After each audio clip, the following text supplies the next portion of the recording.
And yo, what's decent? I'm all up in your face like Newport 100s. You have a psychotic OU match happened like a week ago, man. So my opponent's gonna lead out with Landers.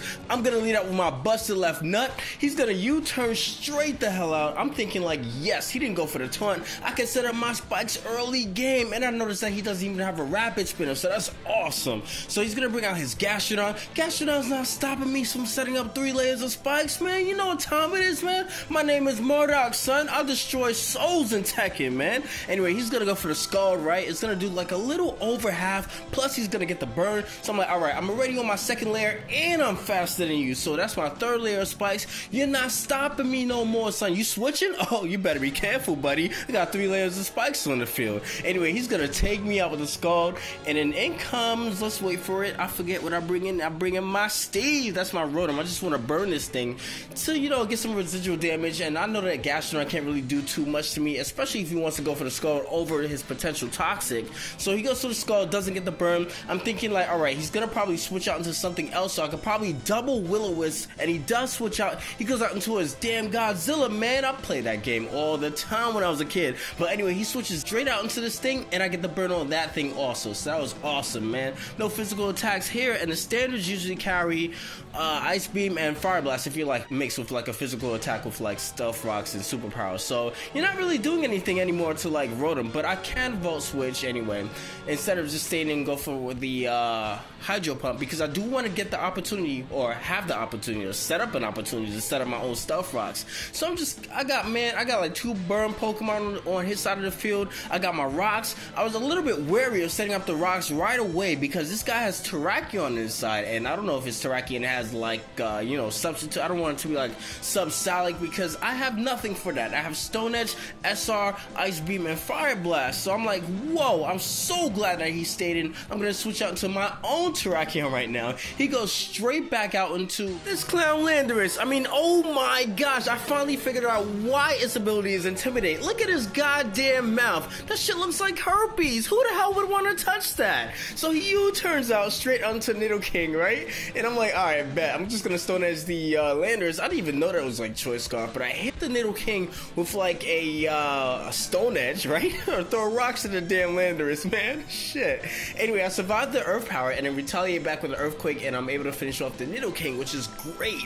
So he has 2 Scarfers on the squad. I'm thinking about going for the quick, I was gonna say the quick combat. Are you serious? I was thinking about going for the quick attack, but I decided to stay in anyway because I'm thinking like, yo, my boy Terrakion's about to survive that U-turn and come back punching and kicking with that base 120, man. I'm about to do that close combat, but I happen to die, and then he brings in Terrakion of his own. So I'm like, alright, bet. I'm gonna bring in my Alakazam and then double switch out into my Tyranitar. He brings in his Tyranitar. Look at all that residual damage. Holy shit. 3 layers of spikes and the Stealth Rock and the birds. Man, Tyranitar ain't seeing no kind of daylight no time soon. Anyway, in comes the Garchomp. Sets up a Swords Dance in my face, thinking I'm about to U-turn on me. Oh, well, it's a Garchomp. Better get out of here. Nope. I'm staying in. Going for the Ice Beam, man.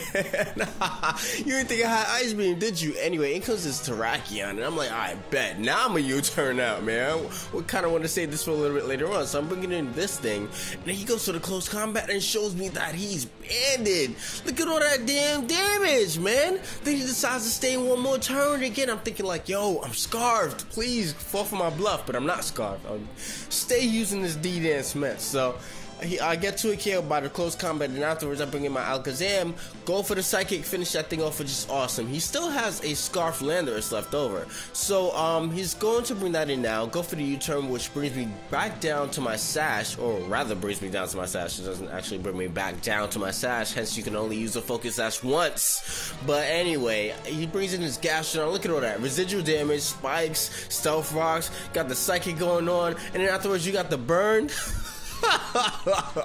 This is absolutely crazy. Anyway, he brings in his last Pokemon, which is the Landorus. He has to lock himself onto U-turn to do anything to my Rotom. So he finishes off the Alakazam, and then afterwards I'm gonna bring in my Rotom and finish it off with the Hydro Pump. So that was a great game. Viewers, my boss kind of called me today earlier on and asked me, what you doing?